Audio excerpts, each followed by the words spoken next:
Ainda se referindo ao ditador arrogante, soberbo, Eugênio Copródice, o meu grande amigo Arnoldo Cigarã, eu mandei a filmagem para ele de Super 8, a minha esposa Lurdinha fazendo número de dança aqui na abertura do nosso campeonato. Aí Arnoldo ficou encantado, né? Carmelo, a possibilidade da Lurdinha vir aqui fazer a exibição para abrir. Eu digo, tem sim, hoje não tem bom, Arnoldo, não tem problema. Meu amigo, quando chega lá, que o Eugênio tomou conhecimento, queria proibir a exibição de Lurdinha na abertura do campeonato. Aí o Cláudio Magalhães, o Tibi, disse, rapaz, que absurdo. Ela veio preparada, psicologicamente, foi convidada. E Eugênio se quer proibir, dizendo que a dança não tem nada a ver, a aeróbica, com a musculação.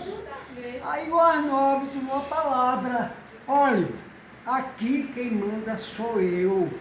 Eu sou o presidente da Federação Gaúcha e eu que convidei a Lurdinha e ela vai abrir o campeonato e ser filmado. E deu um show, entendeu? Agora veio a piada depois, uns 2 ou 3 anos depois, no Campeonato de São Paulo, Eugênio bota uma escola de dança para fazer a abertura do campeonato. Gente, isso é terrível. É uma vergonha isso aí. Então vocês vejam, né? Em 1900, o João Leal foi ministro do Brasil em 49, e no jubileu de ouro dele, o campeonato foi no Atlético Clube de Amador, lá na Estado do Remédio, né? Então o Omar José foi o campeão. E eu prestei uma homenagem a João Leal Filho, está aqui, ó. Mostra o filme aqui, por favor.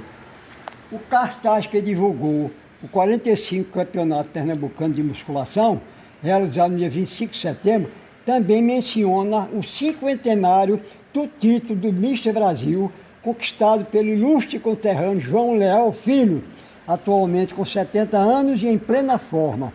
Nas palavras do presidente Carmelo de Castro, da Federação Pernambucana, o ponto extraordinário do evento foi a exibição de Omar José, campeão brasileiro em 98 e pan-americano em 99, agora também campeão overall brasileiro em 99 e ibero-americano, que levou o público ao delírio e que emocionou a todos, quando o campeão do passado, João Leal, lhe fez a entrega de um belíssimo troféu da federação, que deixou o mar com a voz embargada, pois era o encontro do ídolo campeão do passado com o do presente. Na foto vemos Carmelo de Castro e João Leal ladeando Omar José. Marcelo Caldas, que venceu na categoria média do Campeonato Pernambucano, também foi campeão brasileiro em 99, em Vitória, seguindo a tradição de um estado formador de grandes campeões. Agora você veja, né? O Cláudio Magalhães foi campeão brasileiro pelo Rio de Janeiro em 97, 47. Ninguém se lembrou de prestar homenagem de jubileu de ouro ao Tibi do Rio de Janeiro. Ninguém pensou, ninguém se lembrou, certo? E, para continuar, meus amigos, o meu grande amigo Cláudio Flávio Magalhães, vem aqui, mostra aqui, o professor Carmelo de Castro, Rua da Aurora, 31, primeiro andar, centro, está aqui, ó. Pegou? Está aqui atrás, ó. Remetente Cláudio Flávio de Magalhães, Avenida Nossa Senhora de Copacabana, 583, Rio de Janeiro, está aqui, Rio de Janeiro. Então ele mandou essa cartinha para mim, está a data aqui, ó. Rio de Janeiro, 31 de agosto de 2005. Eu não vou ler a carta toda, só o que interessa. Acabei de ler a revista Musculação e Fitness, dirigida pelo Eugênio, na qual está Eugênio, pai da musculação no Brasil.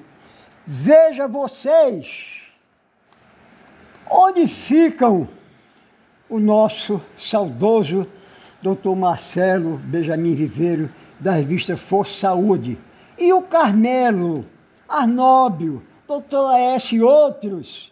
Ele horrorizado, Eugênio, em 2005, já se dizendo um pai. Eugênio, não pode nem ser tio, Eugênio, quanto mais pai.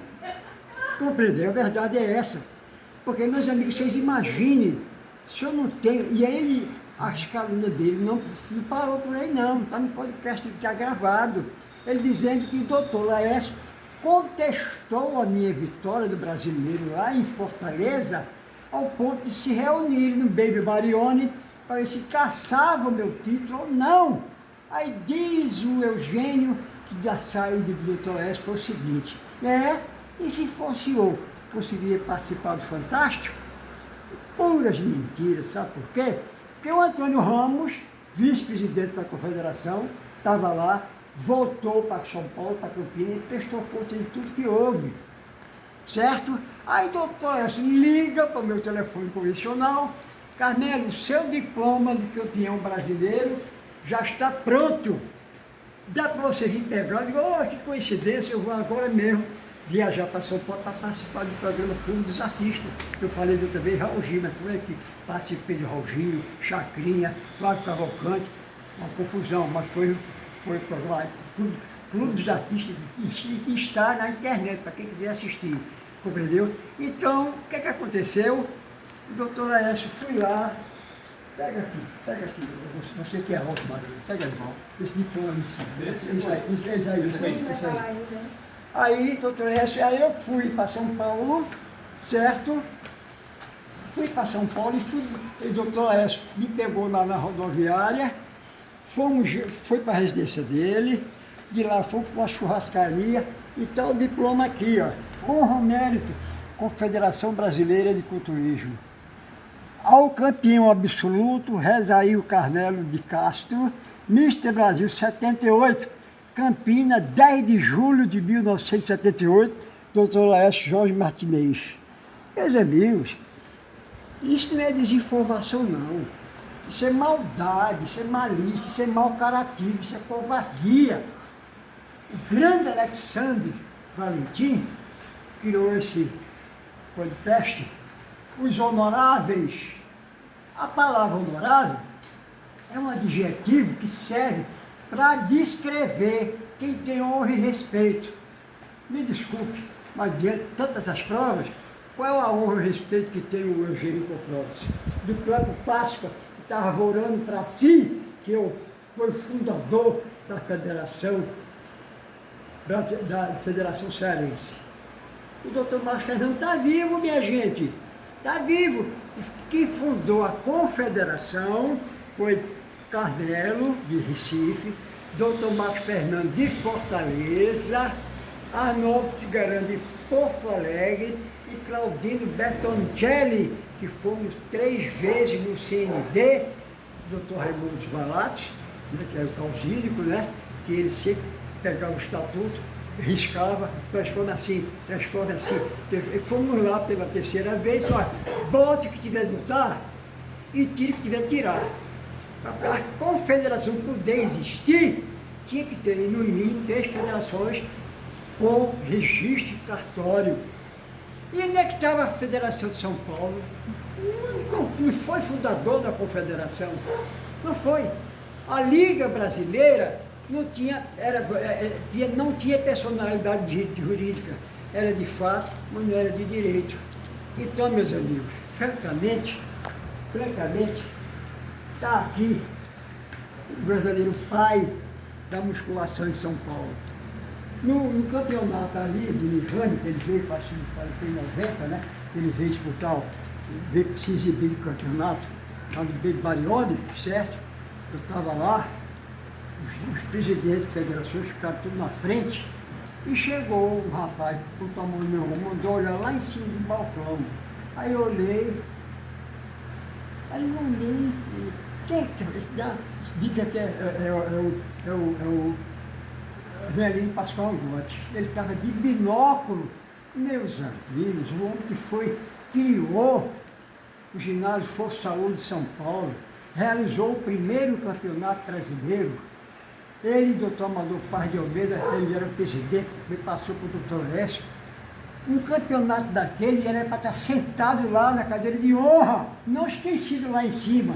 Isso chama-se idolatria, egoísmo, somente isso. Então está aqui, ó. Angote, o pai do culturismo paulista, pelo professor Afonso Monteiro.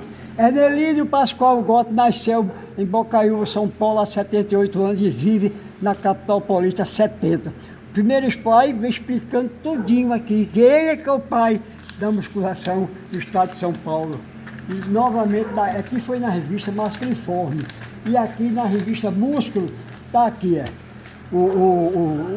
esse grande Afonso Monteiro, que era, por décadas, ele foi árbitro não, ele foi mestre de cerimônia, e eu achava a coisa mais linda, que ele conhecia o histórico de todos os atletas, ele não precisava ler nada. Está aqui, foto.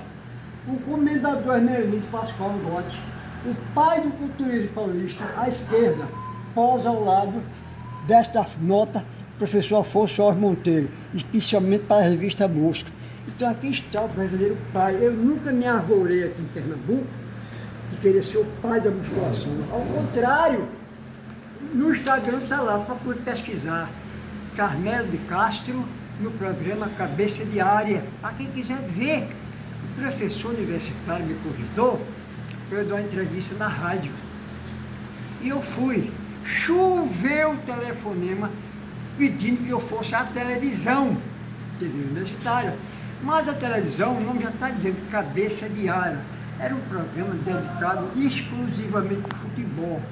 Mas ele, como dono do programa, deixou o programa dedicado completamente à minha pessoa. E ele me pergunta no ar: Carmelo, você se sente o pioneiro, o precursor? Eu disse: não, no elo da corrente eu não sou dos primeiros. Os fundadores daqui foi o doutor, foi Pedro Paulo, foi João Leal, foi Tibiri, compreendeu? Doutor Fernando Vilaço Muito Barbosa, esse que foi o fundador, o pai da musculação aqui no estado de Pernambuco. Como é que eu vou arvorar para mim méritos que não é verdade? Então, meu amigo, Valentim, você que marcou aqui comigo fazer um podcast, na hora que eu estava pronto para entrar, você falou que estava dando problema de som. Mas alguém ligou para mim que, atendendo pedido de terceiros, você boicotou. Certo? Boicotou.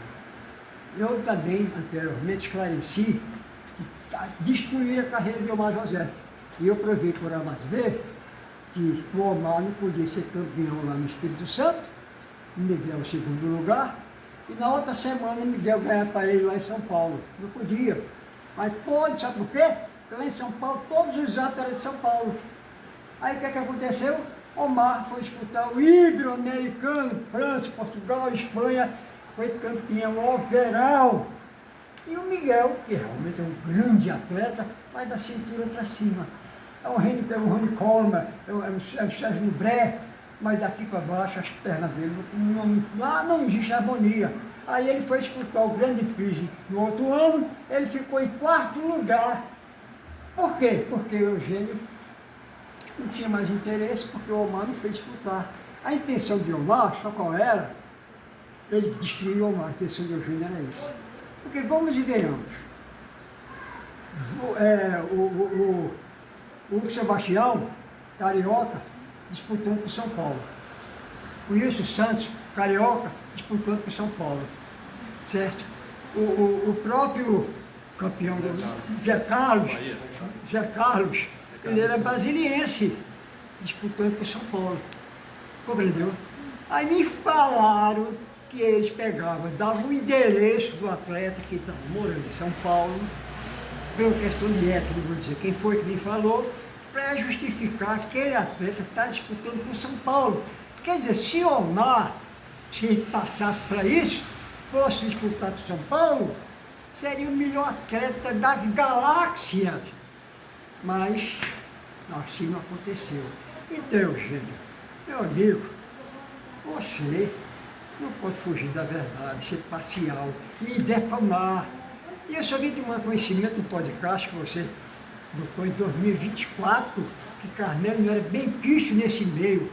Meu filho, eu não quero ser bem quisto num lugar que existe parcialidade, que existe sacanagem, que existe egoísmo, que existe egolatria. Certo? Não quero. Fez muito bem, Valentim, que se você não me excluísse, eu iria me excluir a mim mesmo. Então, eu fico constrangido, mas a verdade, eu não ia falar nada disso, eu ia deixar para lá. Mas minha família, meus filhos, Carmelo, quem cala consente. Se você não falar a verdade, vai ficar o dito pelo dito. Aí eu lhe digo, vou repetir, se eu não tivesse todas essas provas nas mãos, como é que eu ia provar a minha honra? Ia provar a minha idoneidade, a minha moral. Então, Eugênio, meu filho, nós somos mortais. Eu sempre tive como lema, um paraquedista do Exército Brasileiro, de prefiro viver com a minha honra do que morrer sem ela. Está entendendo? Então você, pelo que você fez, você não tem honra. No entanto, eu não queria nem tocar nesse assunto para encerrar. O que é que aconteceu? A TV Record chegou na sua academia, senhor Eugênio, com o repórter de lado, né? Me pegou de surpresa. O senhor realizou o campeonato sul-americano aqui em São Paulo? Não houve esse campeonato, não. E como é que a Secretaria de Esporte lhe deu 188 mil reais e o senhor não prestou conta? Isso ao vivo para todo o Brasil. Eugênio, eu fui o único a lhe defender. Fui o único, e o Rafael daquele Cachoeirinha, teve com você, a sua esposa, Dona Elizabeth Poprosso, é um doce criatura, fina, educada, fidosa. O Rafael esteve lá, eu disse, olha, houve um problema com o Eugênio. Ninguém no Brasil defendeu o Eugênio, só o Carmelo de Castro. E de que maneira eu lhe defendi, Eugênio? Um exemplo que eu dei, os alunos chegam na sala de aula, o professor botou um quadro negro, branco, no lençol, um quadro negro, e um pontinho preto bem no meio. E perguntou aos alunos o que é que eles estavam vendo. Todos olharam, o pontinho negro. Olhe direito, por favor, vocês não estão olhando. Olharam, vendo o pontinho negro. E vocês não estão vendo todo o lençol, não é? É que eu citei, você tinha relevância civil prestada em São Paulo, transformou o Jornal da Musculação em revista, fez grandes cursos lá em São Paulo, entendeu? Você tirou um nome em São Paulo, mas são calúnias como essa que destrói sua história. Ou está esquecido lá do campeonato lá em Manaus. O que aconteceu lá em Manaus? A imprensa estava presente. E o presidente da Federação de Mato Grosso do Sul estava lhe dizendo que não tinha recebido nenhum documento. E você insistindo que recebeu, insistindo e ele não recebia, e você jogou a faixa na cara do representante e a imprensa divulgou isso. Meu amigo, o presidente da confederação tem que ter polidez, tem que ser altruísta, ter caráter, ter o nome dele. Fama, história não se compra, se conquista. Então, Eugênio, aprenda essa, tá? Tudo que eu estou falando aqui, eu estou provando, certo? Agora, se eu vou repetir, se eu não tivesse essas provas de jornais, de tudo, como é que ele me defendeu? Agora nós fala alguma coisa agora.